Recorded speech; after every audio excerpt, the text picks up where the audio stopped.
एक नदी के किनारे बांध का निर्माण इसलिए किया जाता है ताकि नदी के पानी को नियंत्रित किया जा सके और नदी का पानी उस सीमा से बाहर निकलकर शहर को बर्बाद न करे।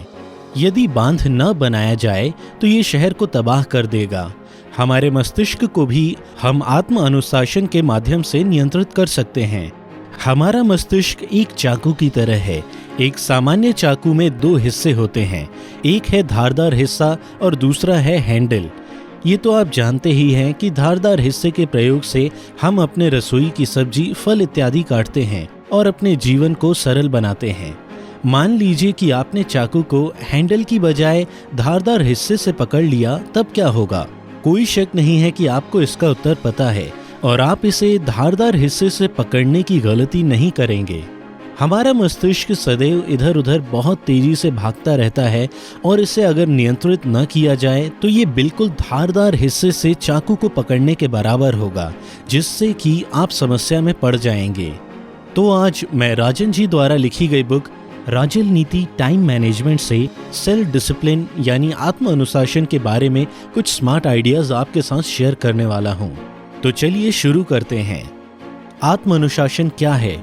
मेरे हिसाब से आत्म अनुशासन स्वयं को किसी महत्वपूर्ण कार्य को करने के लिए विवश करना है। ऐसा कार्य जिससे आपका भविष्य उज्जवल हो, भले ही उस समय आपका उस कार्य को करने का मन हो या न हो। उदाहरण के लिए आपकी परीक्षाएं होने वाली हैं, लेकिन क्रिकेट का वर्ल्ड कप चल रहा है जिसमें इंडिया और पाकिस्तान का मैच होने वाला है। आपकी स्वाभाविक प्रतिक्रिया ये होगी कि कोई इंडिया पाकिस्तान का मैच कैसे छोड़ सकता है, वो भी विश्व कप का। इस परिस्थिति पर आपकी प्रतिक्रिया कैसी होगी ये पूरी तरह से आपके ऊपर निर्भर है।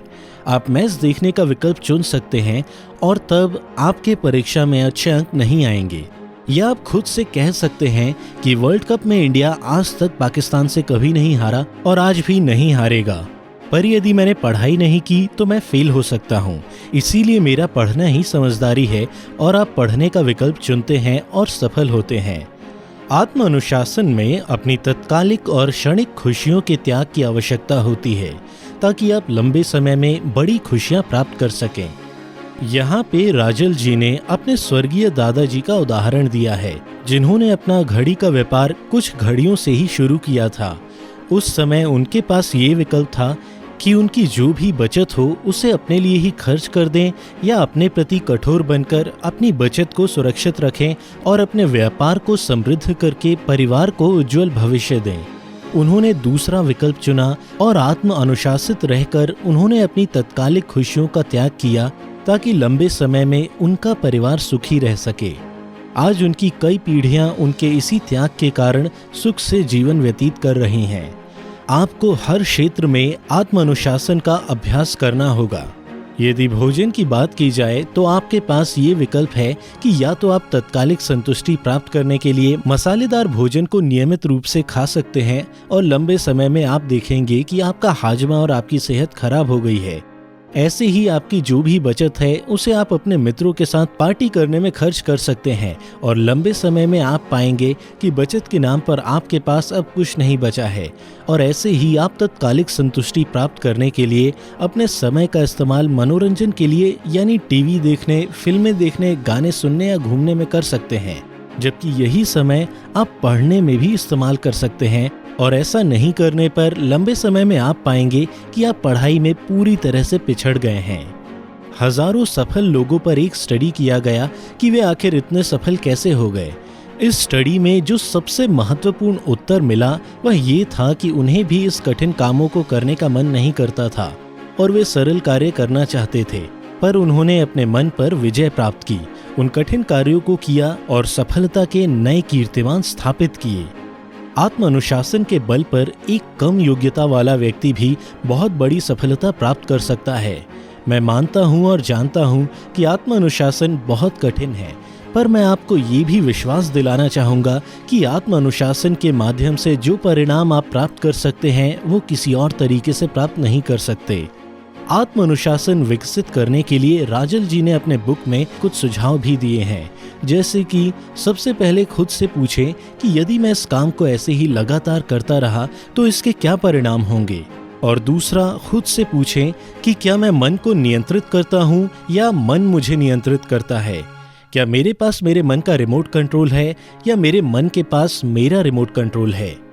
एक कहावत है कि प्रतिदिन एक सेब खाने से आप डॉक्टर के यहाँ जाने से बच सकते हैं, यानी कि हमें एक महीने के 300 दिन प्रतिदिन एक सेब खाने पड़ेंगे, तभी ऐसा संभव हो पाएगा।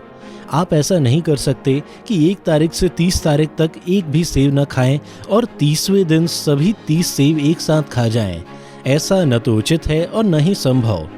इसी प्रकार आपको यदि पढ़ाई में सफल होना है तो आपको प्रतिदिन पढ़ना होगा। आप छोटी तकलीफ चुनते हैं या बड़ी तकलीफ, ये आप पर निर्भर करता है। यदि आप परीक्षा के समय टीवी पर अपना मनपसंद कार्यक्रम नहीं देखते हैं और पढ़ते हैं तो आपको उस समय तकलीफ होगी, पर आपके पढ़ने के परिणाम स्वरूप आपको अच्छे अंक प्राप्त होंगे, जिससे कि लंबे समय में आपको बड़ी खुशियां मिलती हैं। इसीलिए समझदारी इसी में है कि अपने आप को सफलता दिलाने वाली छोटी तकलीफें दी जाएं, ताकि आप लंबे समय में बड़ी खुशियां प्राप्त कर सकें। आत्म अनुशासन वह काम करने की योग्यता है जिसे आपको सही समय पर करना चाहिए, भले ही आपका इसे करने का मन हो या ना हो। एक युवा भारतीय लेखक राजल जी द्वारा लिखी गई ये बुक राजल नीति टाइम मैनेजमेंट एक बहुत अच्छी किताब है। हम अपने जीवन में इस बुक में बताई गई बातों को आसानी से लागू कर सकते हैं और बहुत ही कम समय में अधिक परिणाम प्राप्त कर सकते हैं। और सबसे बढ़कर ये बुक सरल हिंदी भाषा में लिखी गई है, इसीलिए मैं इस बुक को उन लोगों को निश्चित रूप से रेकमेंड करूंगा जिन्हें हिंदी में किताबें पढ़ना पसंद है। यदि आप इस बुक को खरीदना चाहते हैं तो आप इसे डिस्क्रिप्शन में दिए गए लिंक से जाकर amazon.in से खरीद सकते हैं। Thanks for watching. More wisdom, more solution, better life.